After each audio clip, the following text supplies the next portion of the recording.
You, John Fitzgerald Kennedy, do solemnly swear. I, John Fitzgerald Kennedy, do solemnly swear. That you will faithfully execute the office of President of the United States. That I will faithfully execute the office of President of the United States. And will, to the best of your ability. And will, to the best of my ability. Preserve, protect, and defend the Constitution of the United States. Preserve, protect, and defend the Constitution of the United States. So help you God. So help me God.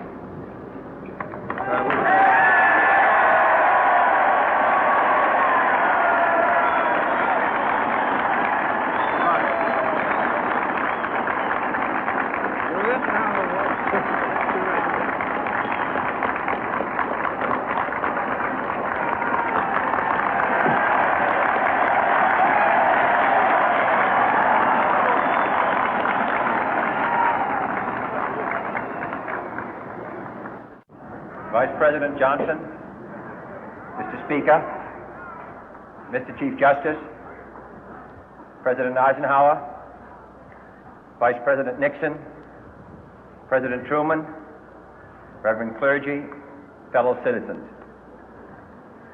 We observe today not a victory of party, but a celebration of freedom, symbolizing an end as well as a beginning, signifying renewal as well as change.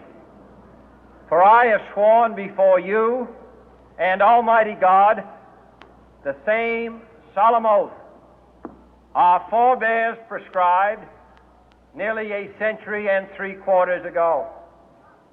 The world is very different now, for man holds in his mortal hands the power to abolish all forms of human poverty and all forms of human life. And yet the same revolutionary beliefs for which our forebears fought are still at issue around the globe. The belief that the rights of man come not from the generosity of the state, but from the hand of God. We dare not forget today that we are the heirs of that first revolution. Let the word go forth from this time and place to friend and foe alike that the torch has been passed to a new generation of Americans born in this century, tempered by war, disciplined by a hard and bitter peace, proud of our ancient heritage, and unwilling to witness or permit the slow undoing of those human rights to which this nation has always been committed and to which we are committed today at home and around the world.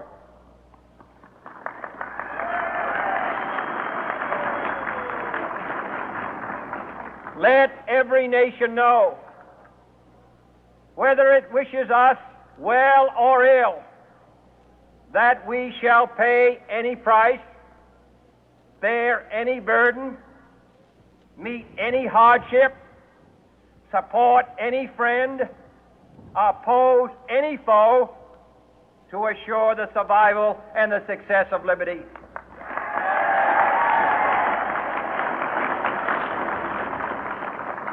This much we pledge and more.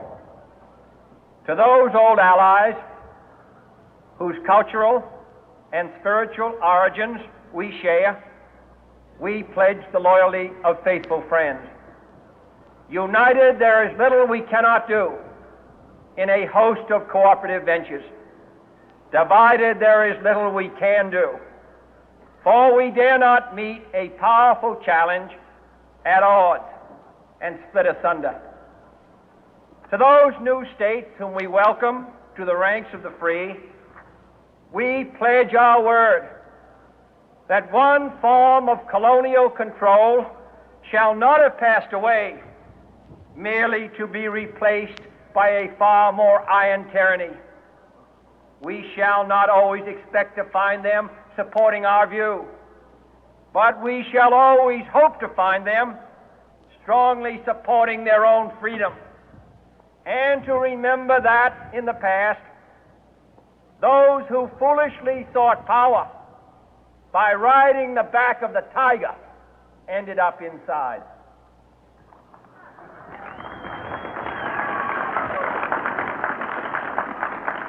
To those people in the huts and villages of half the globe struggling to break the bonds of mass misery, we pledge our best efforts to help them help themselves for whatever period is required, not because the communists may be doing it, not because we seek their votes, but because it is right.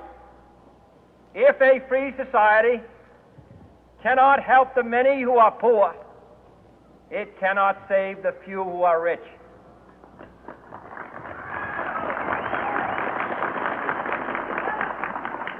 To our sister republics south of our border, we offer a special pledge to convert our good words into good deeds, in a new alliance for progress, to assist free men and free governments in casting off the chains of poverty.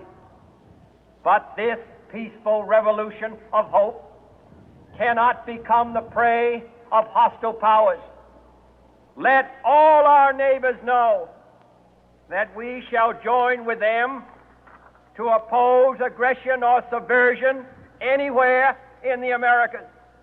And let every other power know that this hemisphere intends to remain the master of its own house.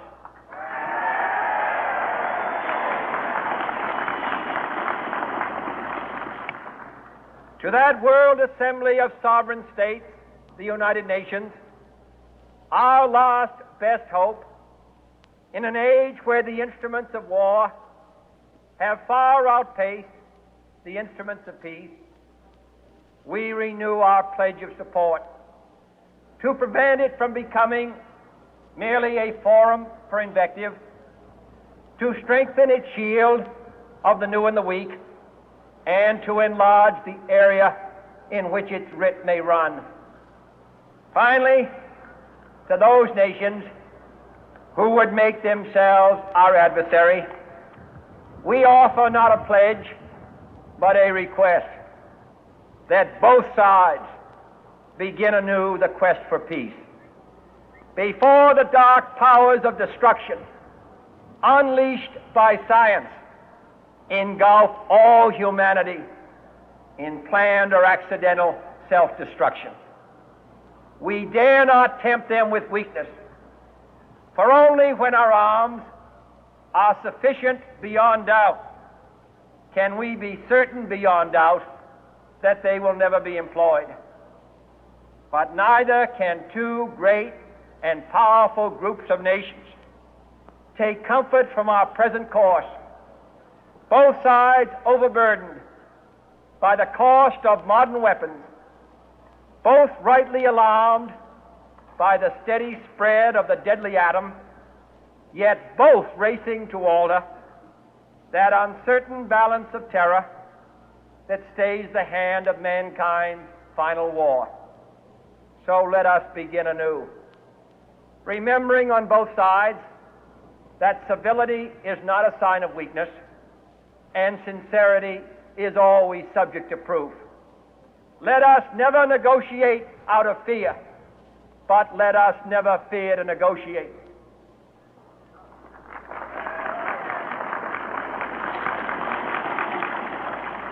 Let both sides explore what problems unite us, instead of belaboring those problems which divide us.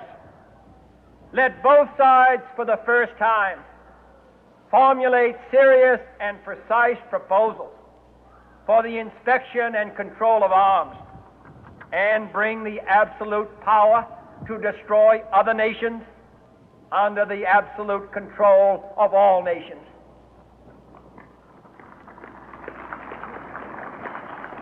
Let both sides seek to invoke the wonders of science instead of its terrors. Together, let us explore the stars, conquer the deserts, eradicate disease, tap the ocean depth, and encourage the arts and commerce. Let both sides unite to heed in all corners of the earth the command of Isaiah to undo the heavy burden and let the oppressed go free.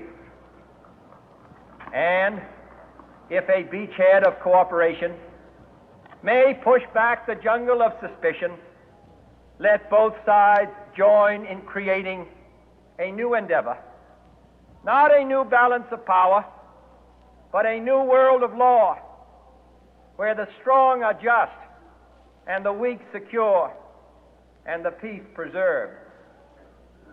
All this will not be finished in the first 100 days, nor will it be finished in the first 1,000 days, nor in the life of this administration, nor even perhaps in our lifetime on this planet. But let us begin.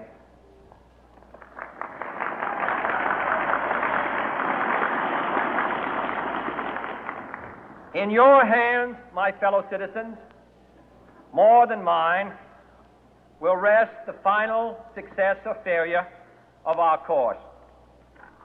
Since this country was founded, each generation of Americans has been summoned to give testimony to its national loyalty. The graves of young Americans who answered the call to service surround the globe.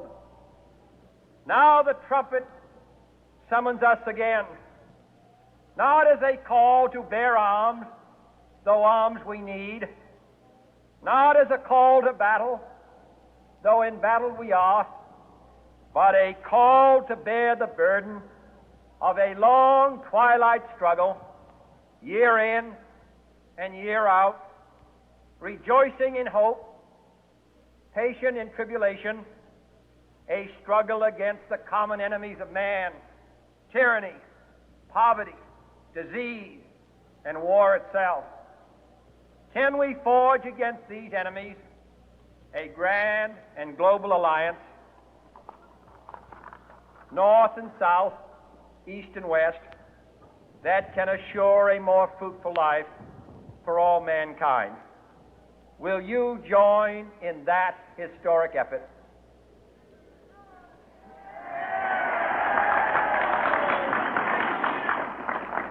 In the long history of the world, only a few generations have been granted the role of defending freedom in its hour of maximum danger. I do not shrink from this responsibility. I welcome it.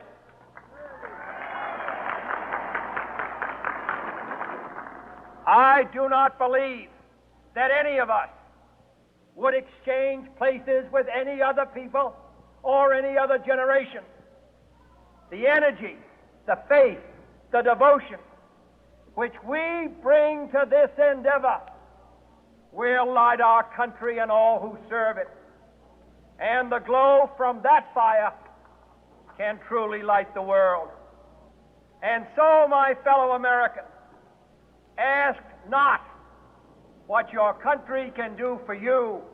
Ask what you can do for your country.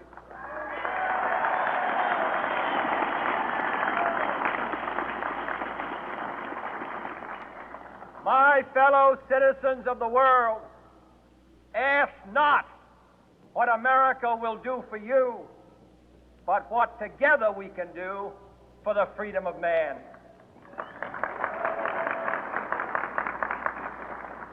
Finally, whether you are citizens of America or citizens of the world, ask of us here the same high standards of strength and sacrifice which we ask of you. With a good conscience, our only sure reward, with history the final judge of our deeds, let us go forth to lead the land we love, asking His blessing and His help, but knowing that here on earth God's work must truly be our own.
Nó sẽ phản chiếu lấy theo cái bài kia thôi. Cái này cho tối hẳn đi tí nữa.